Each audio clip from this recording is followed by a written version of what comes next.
buenos días para todos. Realmente es para nosotros sumamente importante esta instancia de reunión y que nos hayan invitado.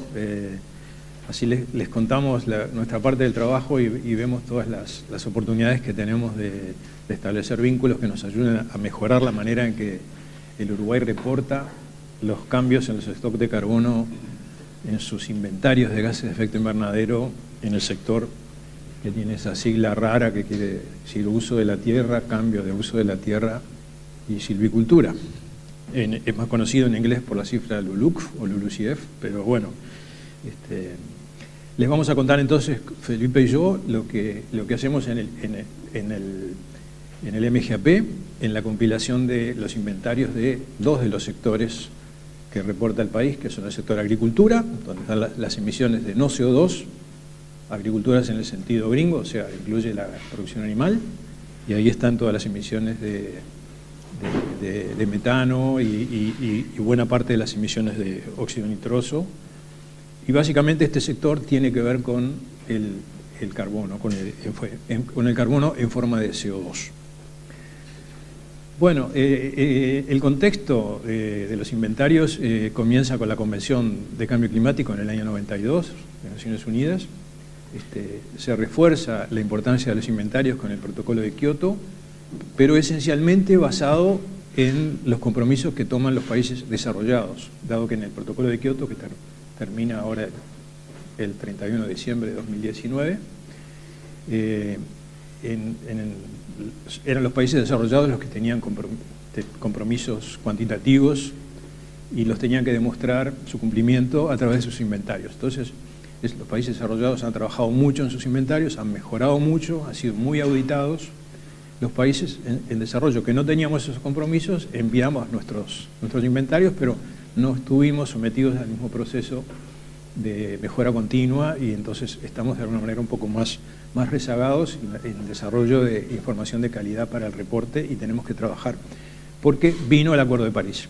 En 2015 el Acuerdo de París incluye lo que se llaman las contribuciones nacionalmente determinadas y ahora es para todos los países, o sea, todos los países están obligados a presentar contribuciones voluntarias. Puede parecer un oxímoron, es decir, obligado a presentar algo voluntario, nacionalmente determinado, que tiene que ver con metas relacionadas con la mitigación y también con la adaptación al cambio climático, que es la otra dimensión fundamental de los procesos de respuesta y de acción climática. Entonces, ¿qué pasa con las contribuciones nacionalmente determinadas? Pasa que tienen que ser monitoreadas, reportadas y verificadas en cuanto a las metas que los países plantean.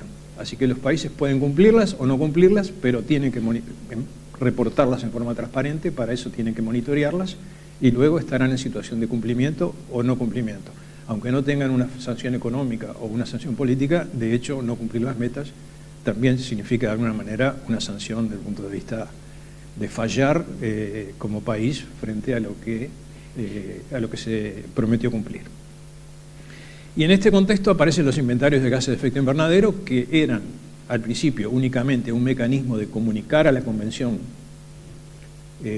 periódicamente, por ejemplo cada 4 o 5 años, en el caso de los países en desarrollo, pero ahora los inventarios pasan a ser una herramienta central para el monitoreo, reporte y verificación de las metas de las contribuciones nacionales determinadas frente al Acuerdo de París y por lo tanto la importancia de mejorar sostenidamente su calidad, que sean más transparentes, más precisos, más completos, más consistentes, más comparables, pasa a ser cada vez más importante. Estamos haciendo inventarios cada 2 años y hay algunos planes de anualizar, o sea, de pasar a una frecuencia anual de monitoreo.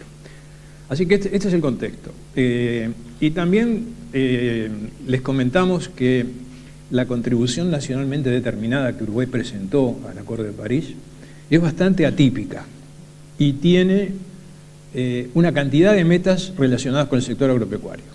Nosotros no optamos por el camino de la mayoría de los países, que fue presentar una meta nacional agregada. Bueno, vamos a reducir, por ejemplo, 30% nuestras emisiones sobre el PBI en el 2030. Ahora, ¿cómo? No te lo digo. Después yo en el 2030 te digo, bueno, este fue mi PBI, estas fueron mis emisiones, cumplí la meta o no la cumplí.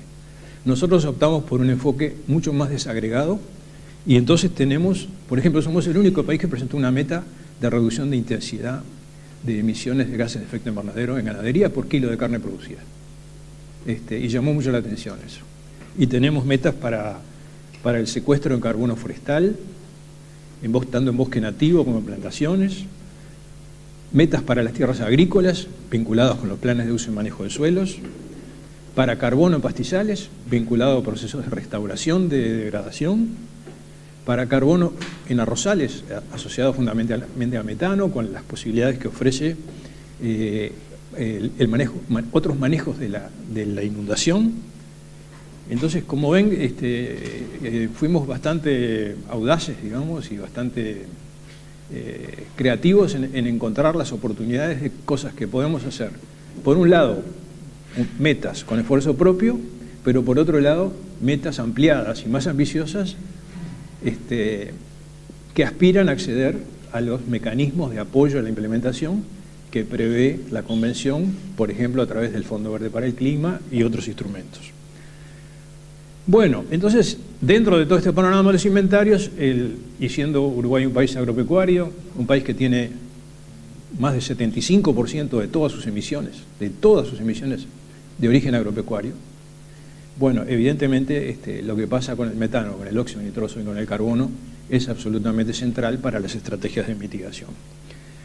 Así que los elementos conceptuales tienen que ver con que el sector agropecuario, que en las últimas guías del IPCC se lo unificó como sector AFOLU, se lo conoce como AFOLU, esta sigla sí no se traduce al castellano y quiere decir agricultura, forestry y otros usos de la tierra, other land uses.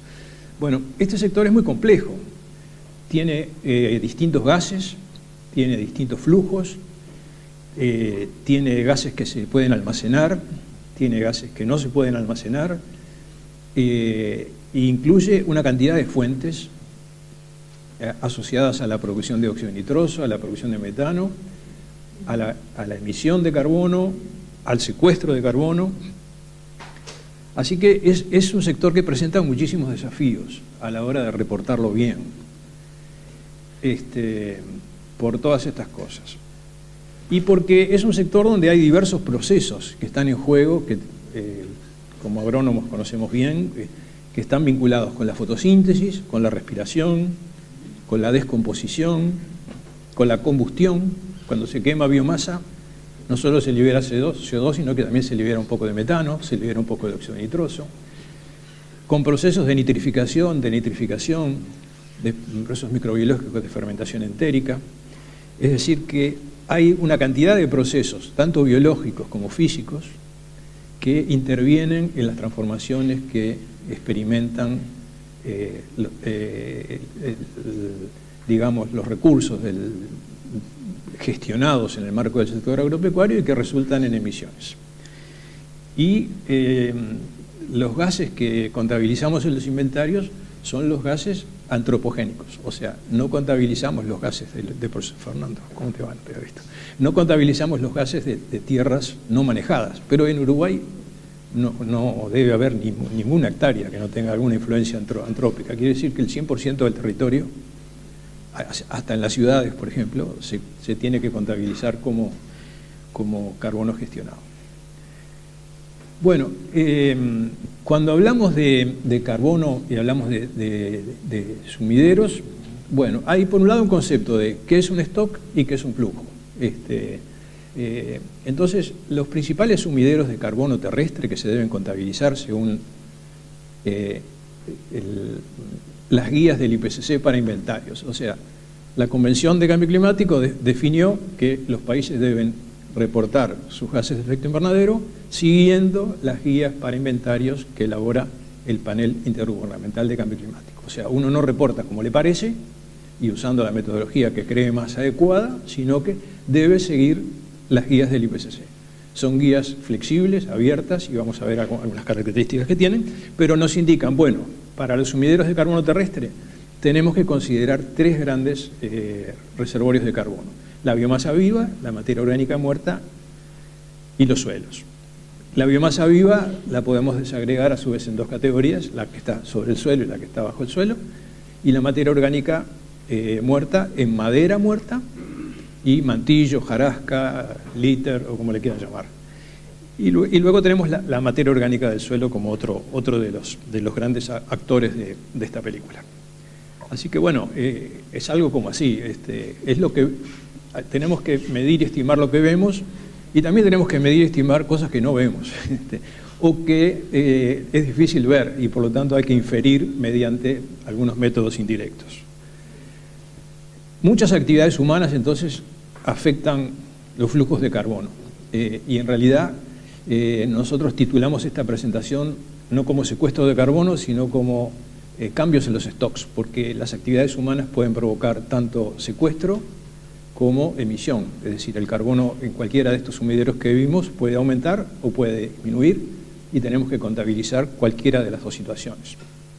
La deforestación disminuye los stocks de carbono, la forestación los aumenta, la fertilización aumenta emisiones de óxido nitroso cuando contiene nitrógeno, la irrigación afecta también las emisiones, la cosecha, hasta la elección de especies, por ejemplo, y ni hablar de otras cosas como la presión de plagas, los incendios, una cantidad de acciones están afectando los flujos, y por lo tanto debemos tener maneras de contabilizarlas. Por ejemplo, cuando hablamos de materia orgánica muerta, hay descomposición, hay carbono que vuelve a la atmósfera, pero hay materia orgánica que retiene carbono, y entonces el uso y el manejo de la tierra repercute en la velocidad de descomposición y en la velocidad con que ese carbono se retiene o se va a la atmósfera. La quema de materia orgánica también significa emisiones de CO2, pero también de otros gases de efecto invernadero. Los suelos tienen una cantidad importantísima, son en la biosfera el principal reservorio de carbono de la biosfera, y la gestión y el manejo del suelo afecta profundamente los flujos desde el suelo, sean en sentido de secuestro neto o en sentido de emisión neta. Las entradas están relacionadas a la biomasa y a la productividad primaria neta, y las salidas a los procesos de descomposición microbiana. Y hay prácticas que tienen alto impacto en las emisiones de gases de efecto invernadero. Por ejemplo, el encalado es una práctica que impacta. La aplicación de nitrógeno aumenta las emisiones de N2O. Los cambios en el uso de la tierra, del suelo, de la tierra, tienen también importantes impactos.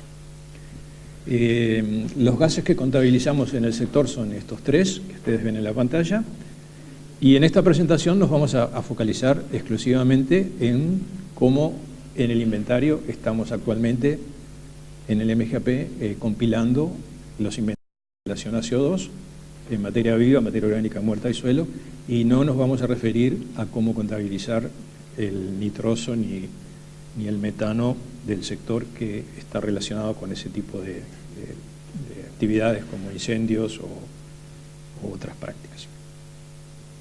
Así que en definitiva, ¿cómo funciona todo esto? Esto funciona como un sistema en el cual hay entradas de carbono, hay salidas de carbono hacia la atmósfera y hay cambio de carbono de un reservorio a otro. Así que a veces la biomasa puede pasar a necromasa, la necromasa puede pasar al suelo, del suelo puede almacenarse o ir a la atmósfera, la biomasa se puede quemar e ir a la atmósfera directo. Es decir, la dinámica del ciclo del carbono contempla estas posibilidades, que no solo que el carbono se capture en un reservorio o se emita en un reservorio, sino que también que cambie de un reservorio para el otro, y esos flujos internos y externos son los que tratamos de cubrir con las metodologías. Ahora bien, como un aspecto clave de la aplicación de metodologías para la contabilidad del carbono es la representación de las tierras, vamos a dedicarle unos minutos con la parte que sigue ahora por parte de Felipe García, que trabaja en el equipo del Ministerio de Compilación de Inventario, para que les cuente por qué es muy relevante la representación de las tierras a la hora de estimar lo que pasa con el carbono. Y mientras viene Felipe, si tuviéramos que sintetizar qué es un inventario de gases de efecto invernadero en su abstracción más absoluta, es el ejercicio de multiplicar un dato de actividad por un factor de emisión.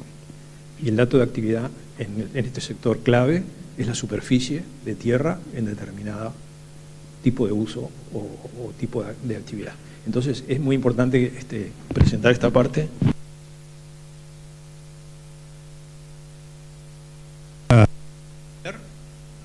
Esta no. Buen día a todos. Bueno, un poco las directrices del IPCC, de las guías del 2006, que son las más actualizadas para el sector AFOLU, que quiere decir agricultura, forestación y otros usos de la tierra, recoge ya lo que venía en las guías anteriores, pero incluye algunos cambios, entre ellos juntar la agricultura con la forestación y otros usos de la tierra, que antes estaban separados en dos sectores.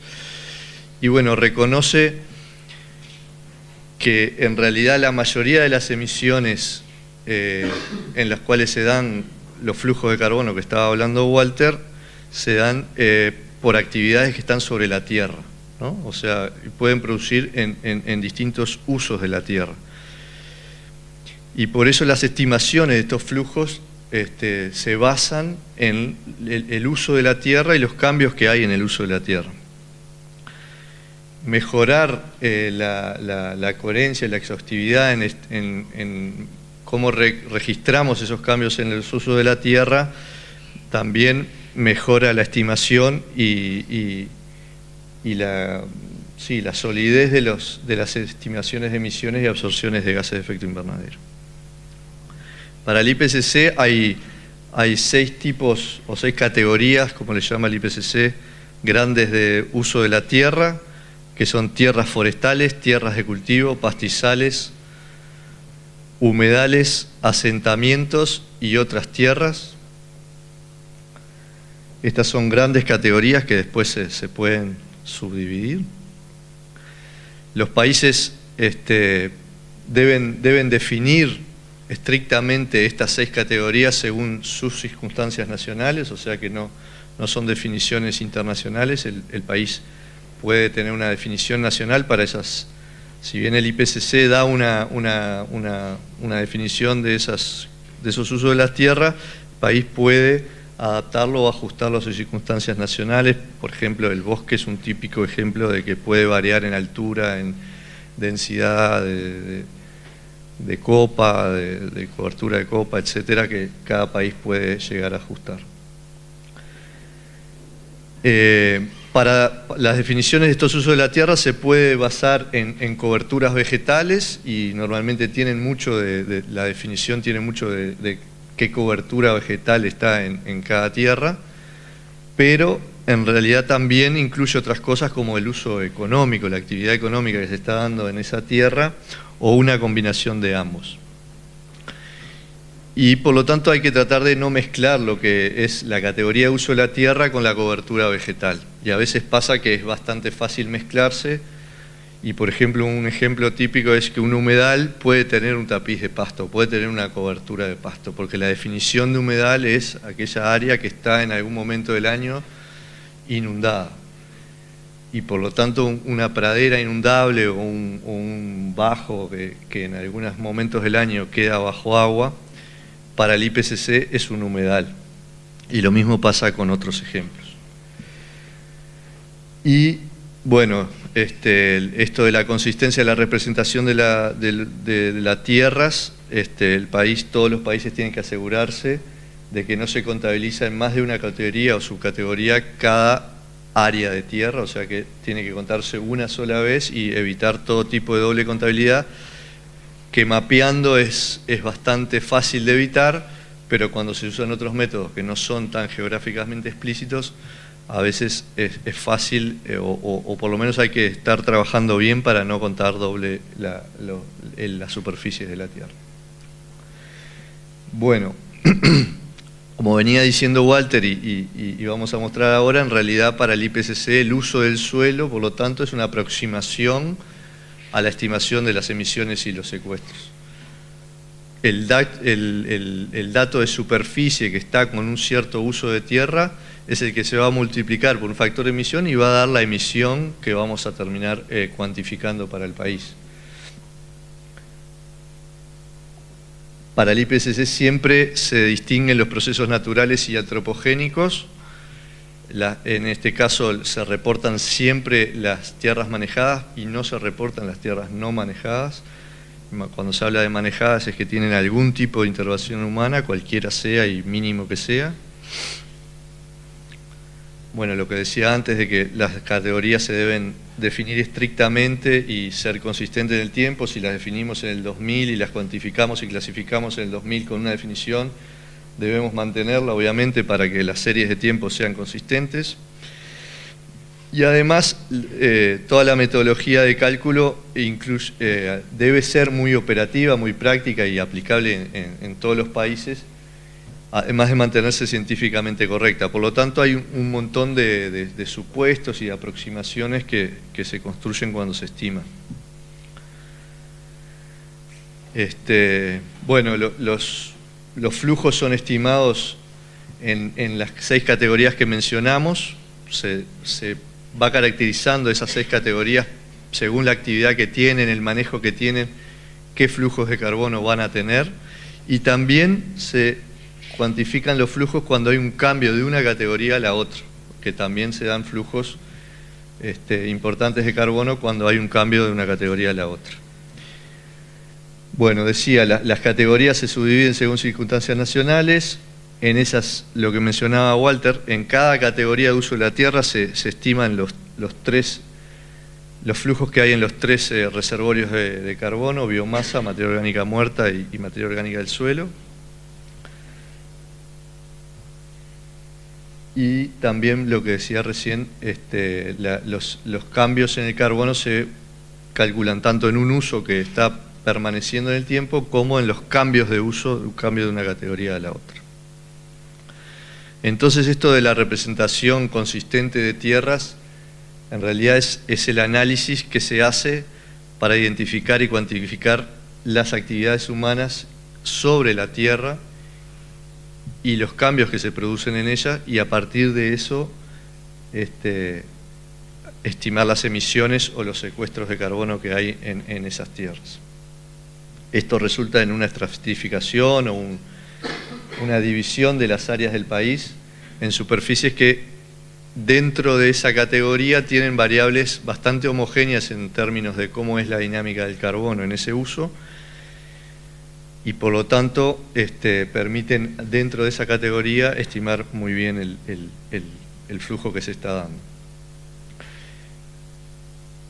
Las características las variables que caracterizan a cada uso de la tierra son características biofísicas, como el suelo, los ecosistemas que predominan, el clima, el uso humano que hay sobre esas tierras, las prácticas de manejo que están implicadas en ese uso, que a veces en un mismo uso, un uso agrícola, puede haber distintas prácticas de manejo, y los disturbios, como incendios u otro tipo de disturbios, herbivoría natural.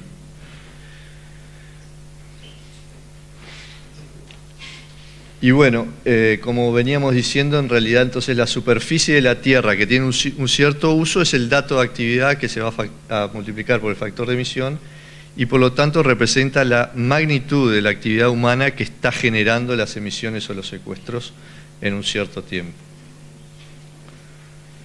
Los cambios de una categoría a la otra, cuando se cambia de una categoría de uso de suelo a la otra, hay cambios instantáneos, que puede ser pérdida de biomasa, por ejemplo, cuando se deforesta un bosque, hay un cambio instantáneo en el momento que se deforesta el bosque, pero también hay cambios con retraso que el IPCC considera por defecto en una transición de 20 años, que normalmente son los de la materia orgánica del suelo, en el cual después del cambio nosotros vamos a tener que estimar cómo se va perdiendo ese carbono a lo largo de los siguientes años de transición entre un uso y el otro.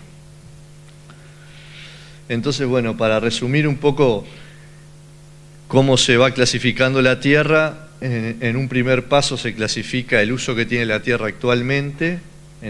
Ahí puse un ejemplo, por ejemplo, clasificamos un área que tiene tierras forestales. Luego se categoriza en la subcategoría, que en realidad para el IPCC la subcategoría es qué ha pasado en la historia con esa área, con esa superficie de tierra. En este ejemplo, por ejemplo, puede ser un área que pasó de pastizales a tierras forestales, y entonces la subcategoría para el IPCC es pastizal a tierras forestales. Luego se caracterizan las prácticas de manejo que hay en el uso actual, que ahí puede ser manejo de bosque, puede ser incorporación de especies, puede ser laboreos, puede ser pastoreo, puede ser un montón de manejos que regulan la dinámica del carbono en ese uso, y por último los disturbios, como decía. Para hacer la clasificación a nivel nacional de toda la representación de tierras, hay 3 enfoques planteados históricamente por el IPCC, de más simple a más complejo y más avanzado, que son el primer enfoque. En realidad lo único que uno obtiene o logra obtener, en realidad, pues muchas veces esto es por falta de datos, por falta de información en los países, es una foto en un momento de cuánta área hay en cada uso de suelo. En el 2000 tenemos tanta área en cada uso de suelo, y después en el 2002 tenemos tanta área en el uso de suelo. Entonces tenemos las áreas de cada uso de suelo en los 2 momentos, pero no sabemos de qué a qué cambió, ¿no? Puede haber más forestación en el año final, pero no sabes si vino de un pastizal o vino de una tierra de cultivo, o es de las áreas que ya eran forestación en el año 2000. Entonces, lo único que tenés son las áreas totales de las categorías de uso del suelo. Y por lo tanto no podés saber qué cambios ocurrieron en la historia de esa tierra. El enfoque 2 es en realidad lo mismo, pero sabiendo de qué a qué cambió. O sea que tenemos las áreas totales en un momento inicial, las áreas totales en un momento final, pero podemos subdividir en las que hoy son forestación y vinieron de pastizal, las que hoy son forestación y antes eran tierra de cultivo, las que hoy son campo natural y antes eran campo natural, o sea que se mantienen. Podemos registrar los cambios que hubo por cada tipo de uso de suelo en el tiempo. Y la última, que es la más avanzada y obviamente la más deseable, más interesante, es el enfoque 3, donde lo que tenés en el momento inicial y en el momento final son 2 mapas con todos los usos mapeados, y por lo tanto vos podés saber cuánta área tenías en el momento inicial, cuánta área tenías en el momento final, de qué a qué cambió, pero además sabés en el lugar del país en el que está ese cambio. Parcela a parcela se puede saber qué cambio sufrió esa tierra. Acá un poco las tablas, lo que mencionaba el enfoque 1, tenemos un tiempo 1, un tiempo 2, y sabemos las áreas de cada categoría de uso de suelo, y por lo tanto lo único que sabemos es la variación en cada uno de los usos de suelo, pero no sabemos de qué otra categoría de uso de suelo vino. Este es el enfoque 2, donde tenemos las áreas iniciales, tenemos las áreas finales, pero además sabemos de dónde vino, de qué otro uso vino cuando hubo cambio, o si se viene manteniendo a lo largo del tiempo en el mismo uso, y por lo tanto genera una matriz de cambios de uso del suelo. Y el último enfoque es en el cual nosotros tenemos las áreas iniciales, tenemos las áreas finales, pero además las tenemos mapeadas y sabemos en el espacio dónde se dieron esos usos y dónde se dieron esos cambios. La consistencia en este trabajo de representar el uso de la tierra del país asegura que no haya artefactos o no haya sesgos en la metodología para estimar las emisiones y remociones. Cuanto más uno pueda hacer este trabajo bien consistente en el tiempo y bien completo, las emisiones y las remociones se va a estar asegurando de que están mejor estimadas. Y además hacer combinaciones de estos enfoques. Hay países que hacen algún enfoque en alguna categoría de uso de suelo y otro enfoque en otra porque tienen más información, de manera de usar lo más conveniente para el país para lograr la mayor consistencia. ¿Qué estamos haciendo en Uruguay? En Uruguay estamos trabajando con un enfoque 2 que tiene algo del 3. Estamos trabajando con un software generado por la FAO y Google que se llama CollectEarth. En realidad lo que hace el software es generar un muestreo de puntos a lo largo de todo el país y a partir de fotos satelitales que se usan de Google Earth o de Bing o de distintas fuentes de fotos satelitales que hay disponibles en Internet, en la web, usuarios van clasificando los usos de suelo actuales y pasados de cada punto de muestreo. Esto es un muestreo, no es un mapa. Y el resultado que da es uno del tipo 2, aquella matriz de cambio de uso de suelo donde vemos los cambios que se han dado de un tipo de suelo a otro. O sea que esto funciona así. Cada puntito de esos que está ahí es una parcela, un punto de muestreo que se ve con la foto satelital atrás. Uno puede clasificar qué uso tiene ese y el usuario tiene, o el digitador tiene un formulario que va llenando y va relevando parcela por parcela cuál es el uso actual y cuáles son los usos históricos de esa parcela. Por lo tanto, se va generando toda la información de uso de suelo en todo el muestreo nacional. Aquí tenemos un ejemplo, como bueno, también hay criterios para determinar el suelo cuando en una misma parcela puede verse distintos tipos de suelo. Hay una definición para cada uso de la tierra y por lo tanto y es jerárquica, o sea que según la extensión, según la característica de densidad de cada uso de la tierra, va a generar que el usuario clasifique esa parcela como un uso u otro, y eso tiene unas reglas bastante estrictas. También el software de CollectEarth trabaja con Google Earth Engine, que es una herramienta gratuita de Google que es bastante interesante, que permite analizar todas las fotos satelitales que existen disponibles y analizarlas en la nube, o sea, no tiene que bajarla ni trabajarla en su computadora. Y este programa lo que hace es sacar gráficas en el tiempo de NDVI, y por lo tanto allá podemos ver en la esquina de la diapositiva cómo la gráfica de NDVI muestra cambios en el estado del NDVI, del estado de la vegetación, y por lo tanto uno puede saber que ahí puede haber habido un cambio de uso de la tierra, puede ser una cosecha forestal, puede ser que pasó de pastizal a un cultivo, etcétera. Todo el patrón de NDVI es bastante informativo también para esto. Bueno, las subdivisiones que estamos usando en Uruguay, a partir de los seis usos de la tierra de IPCC, los dividimos en subdivisiones que están ahí. Por ejemplo, las tierras forestales entre el bosque nativo y entre las plantaciones forestales. A su vez el bosque nativo los dividimos en todos los tipos de bosque nativo que existen. Aquí faltan algunas, pero estas son las principales. Y todo esto en el software lo usamos, todas estas subdivisiones las usamos ya que tenemos todo este nivel de detalle. Y lo que resulta de ese muestreo es una matriz de cambio como esta, ¿no? O sea, donde está el año 2012 a la izquierda en las filas y el año 2014 en las columnas, y uno puede ver qué cambios hubo y qué tierras se mantuvieron en la misma categoría de uso de suelo. A partir de esto se puede estimar las emisiones, después generando con las ecuaciones de factores de emisión,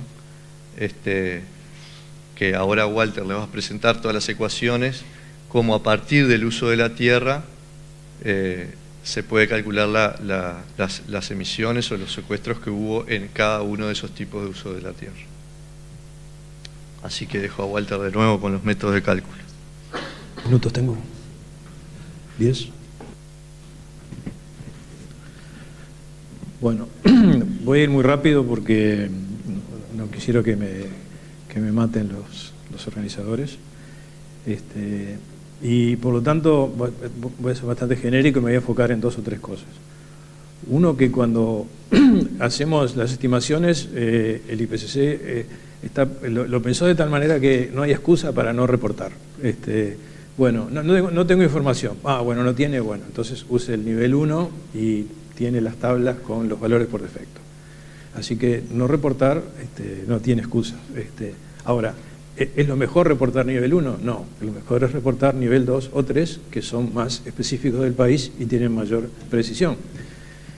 O sea, el nivel 2 usa parámetros y factores de emisión específicos del país, y el 3 ya elabora modelos, y esos modelos los calibra y los valida para las condiciones del país, y deben dar resultados más precisos. Generalmente los países tienen una combinación, en algunas cosas reportan 1, en otras 2, en otras una mezcla de 1 y 2, en otros raramente reportan 3. Entonces, bueno, yendo concretamente al carbono, el concepto básico es que el flujo de carbono lo medimos de forma indirecta, o sea, no estamos midiendo el flujo en el lugar, lo medimos indirectamente con un cambio en el stock entre momentos en el tiempo. Si el stock aumentó, hubo un flujo de captura. Si el stock disminuyó, hubo un flujo de emisión. Y lo que se emitió es la diferencia entre esos 2 niveles. Entonces, este es el primer concepto. Lo que medimos cuando medimos carbono en los usos de la Tierra es cambios en los stocks. Entonces, el cambio total de carbono que hay en una tierra, en las tierras de un país, serán la suma algebraica de los cambios en las 6 categorías de tierra que presentaba Felipe. Y a su vez, en cada una de esas categorías, los cambios serán la suma algebraica de los cambios en cada uno de los distintos reservorios de carbono. Para la categoría sub I serán los cambios en AB, que es biomasa arriba del suelo, los cambios en BB, que es biomasa bajo el suelo, en madera muerta, en líter o hojarasca, y en carbono del suelo. Entonces, esta es la aproximación conceptual. Son cambios de stocks en cada una de las categorías, y dentro de cada categoría, en cada uno de los reservorios. Y esto tiene que ser exhaustivo. Si el inventario tiene que ser completo, entonces no puedo decir, bueno, voy a reportar solo bosques. No, tiene que reportar todo. Si no puede con nivel 2, con nivel 1. Pero no puede estar incompleto. Nuestro inventario está incompleto. Y nada más ni nada menos que en el carbono del suelo reportamos NE, no estimado. Así que parte de la importancia para nosotros de estar aquí es de volver a reenganchar y fortalecer los vínculos con INEA y con la academia, con la UDELAR, etcétera, porque necesitamos resolver una debilidad fuerte que tiene nuestro inventario, que es no reportar las emisiones de los cambios en los stocks de carbono en el suelo. Nos ofrece el IPCC 2 metodologías para estimar los stocks de carbono, los cambios en los stocks de carbono. Uno se llama diferencia de stock y el otro se llama ganancias menos pérdidas, y se lo presento muy rápido así. El método de la diferencia de stock es cuánto stock tengo en el momento T, cuánto tengo en el momento T más T2, en el momento T1, dividido la cantidad de tiempo, porque yo puedo medir, por ejemplo, el cambio de stock en un bosque, se mide de un inventario cada 10 años, cada 5 años. Entonces, bueno, va a ser el stock que tenía en el año 1, el que tenía en el año 10, dividido 10 años, me da una tasa promedio de cambio en los stocks.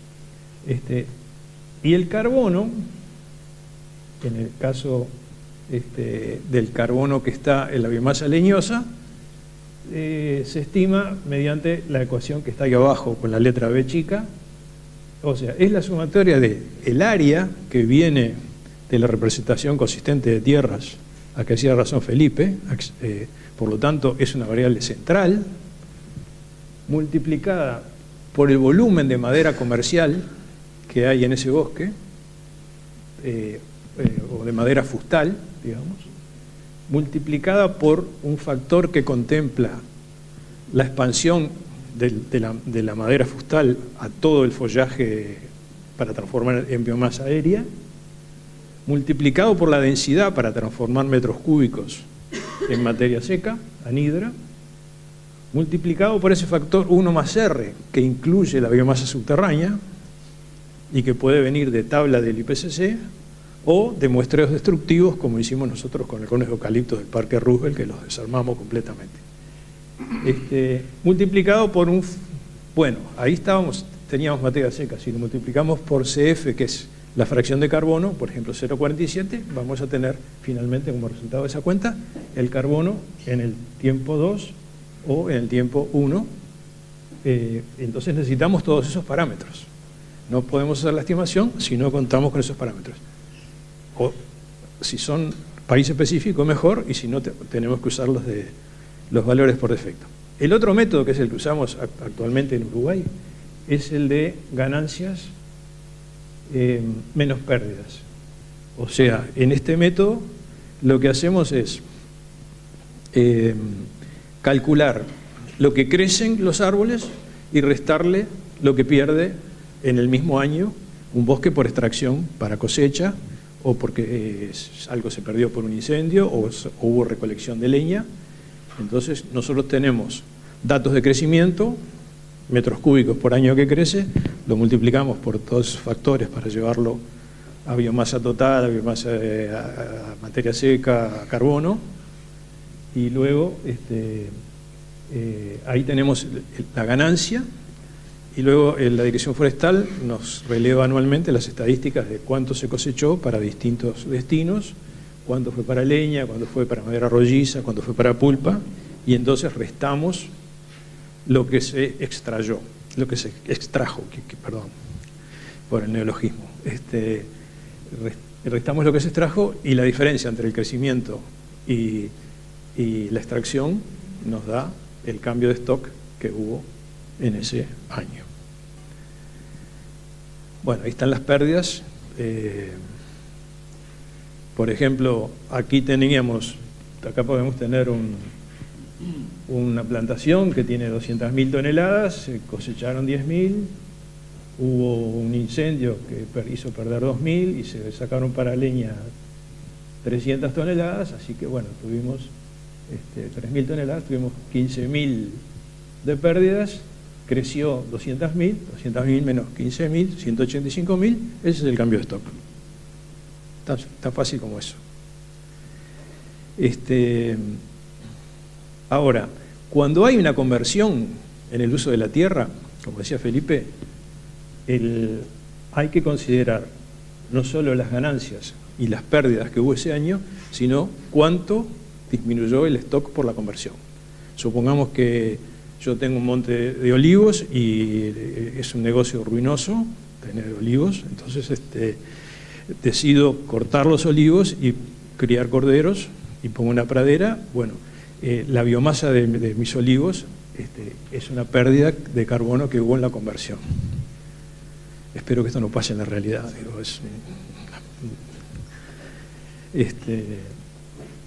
bueno. Y termino ahora con el caso del carbono orgánico del suelo, que es uno de los que más nos preocupa, porque es muy importante y porque tenemos muchas incógnitas. El carbono orgánico del suelo lo consideramos, siguiendo las guías del IPCC, en dos grandes grupos: el de suelos minerales y el de suelos orgánicos, que tienen 12, 10, 20, 30% de materia orgánica. Y los métodos para la estimación de carbono se dividen en los métodos de las tierras que permanecen en un determinado uso y las tierras que cambian de uso. Cuando una tierra permanece en un uso y bajo un mismo manejo, es bastante probable que el carbono de ese suelo no cambie de manera significativa. Y la aproximación de nivel 1 del IPCC dice, bueno, si la tierra está en su mismo uso y no tiene evidencia de que hubo alguna interferencia demasiado grande, considere que los cambios de stock de carbono en esa tierra que permanece en su mismo uso son 0. Pero si hubo cambio de uso, y ustedes vieron en la matriz que presentó Felipe, que más de 170.000 hectáreas de pastizales, ¿no?, cambiaron a otros usos, agrícolas y plantaciones, en 2 años, bueno, ese cambio de uso impactó el carbono. ¿Cómo lo impactó? No podemos decir que no lo impactó. Entonces tenemos que saber qué pasó ahí. ¿Cómo estimamos el carbono del suelo de acuerdo a las metodologías del IPCC? Bueno, hay Tier 1, Tier 2 y Tier 3. El Tier 3 sería usando un modelo hidrogeoquímico complejo, como puede ser Century o cualquier otro. Pero si uno no puede aplicar esos métodos intensivos en datos, entonces utiliza dos fuentes de información. Primer elemento clave es el nivel de carbono de referencia. Si el país tiene mapeado su carbono de referencia, o sea, su carbono en la Tierra no perturbada, relativo nivel de equilibrio, etc., si uno lo tiene mapeado, fantástico. Uno usa el valor nacional para cada una de las tierras que cambió de uso. Si uno no lo tiene, el IPCC le proporciona en una tabla la información de los niveles de carbono de referencia para distintos tipos de suelo, por ejemplo, con arcillas de alta actividad, con arcillas de baja actividad, arenosos, etc. El otro elemento son los factores que cambian ese nivel de referencia. Y el IPCC identifica en su metodología 3 factores. ¿Qué puede cambiar el carbono de referencia? 3 grandes cosas. El uso, el manejo y el insumo, el input de carbono. Entonces, el IPCC nos da valores por defecto tanto para el nivel de carbono de referencia como para los 3 parámetros por los cuales tenemos que multiplicar el carbono de referencia para hacer el cálculo. Y el nivel 2 es cuando tenemos valores específicos tanto para el carbono de referencia como para los 3 parámetros de modificación. Entonces, la ecuación 225 es la ecuación básica, donde hay 2 niveles de carbono en el numerador de la ecuación y un periodo de tiempo en el denominador para llevar a la tasa anual de cambio, y donde el nivel de carbono orgánico del suelo se obtiene multiplicando el carbono de referencia por los 3 parámetros: factor de uso, factor de manejo, factor de insumo, y luego multiplicado por el área. Entonces, ese es el modelo simple, digamos, del IPCC para estimación. Carbono de referencia por los 3 parámetros. Este árbol de decisión me lo paso por arriba. Esta es la tabla de valores por defecto de carbono de referencia que tenemos que comparar con los valores nacionales. Y estos son los valores por defecto de los parámetros. Acá está el caso de pastizales, y entonces vemos que el IPCC dice, para todos los pastizales el factor land use es 1. Así que ese, en cualquier cosa que le pase al suelo, siempre multiplicamos por 1. En gestión, o sea, FMG, puede ser un pastizal gestionado, nominalmente no degradado, bueno, multiplico por 1. Moderadamente degradado, bueno, si estoy en un clima templado boreal, 0,95, tropical, 0,97, etc. Si está en un severamente degradado, bueno, multiplico por 0,7. Si el pastizal está mejorado, bueno, voy a estar ganando carbono, ahora tengo un factor mayor de 1. Para templado boreal, 1,14. Y luego finalmente las entradas, o sea, el FI, medio, alto, y ahí aparecen los valores por defecto. ¿Tenemos valores nacionales para esto? No, hasta donde yo sé. Este árbol de decisión no lo muestro, y presento finalmente, esta es la última diapositiva, un ejemplo de cómo sería la aplicación del método. Situación inicial, tengo 1000 hectáreas de un suelo arcilloso de alta actividad no degradado. Tiene un nivel de carbono de referencia de tabla de 88, por 1, estoy en 88.000 toneladas en esas 1000 hectáreas. Situación al cabo de 20 años en este caso tomé los factores para degradación severa. Bueno, entonces vuelvo a usar el nivel de carbono de referencia, lo multiplico por 1, porque como vieron en el pastizal el primer factor siempre es 1, el factor de manejo correspondiente a manejo que degrada es 0,7, y el factor de input es 1, total tengo 61. Entonces, 20 años después, tengo 27.000 toneladas menos de carbono en el suelo. Dividido 20, me daría como 1.350 toneladas anuales estoy perdiendo en 1000 hectáreas, o tonelada,35 por año. En un supuesto de linealidad. Ya sabemos que el carbono se pierde así y se gana así, pero es aceptable un supuesto de linealidad.